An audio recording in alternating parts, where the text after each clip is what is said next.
السبت والحد اجازه في اسواق المال العالميه. معنى كده ان انت كمتداول تبطل تتابع السوق؟ لا، لازم تتابع برضو اخبار التوترات التجاريه.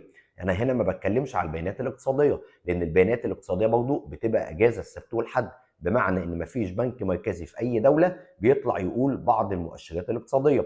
انما اخبار التوترات والمشادات والالفاظ اللي بين الدول بتشتغل عادي السبت والحد. فطالما مفيش اي اخبار، ده مؤشر ان مفيش توترات. نو نيوز جود نيوز. يبقى انا كده هبتدي اركز على التحليل الفني، هو ده اللي تاثيره هيمشي معايا من يوم الاثنين اللي هي جلسه بكره. اخر 10 جلسات في الذهب كان البيع اكتر من الشراء، وفي اخر جلستين تحديدا بتاعه الخميس والجمعه كانت الصين اجازه بسبب يومين الاجازه بتوع عيد العمال. هل بقى الصين بكره هتدخل بائع؟ ده اللي احنا هنشوفه. بفكرك ان انا عندي نقطه مقاومه عند 3270.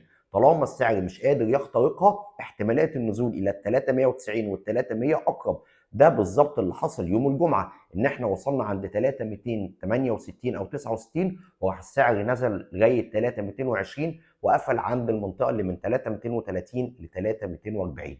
اراجع معاك كده اسعار الذهب، ان كانت اعلى قمه تاريخيه وصل لها 3500 وقفل عند 3230. يعني معنى كده ان مقدار الهبوط 8%. ده بالظبط نفس نسبه الهبوط اللي في السوق المصري.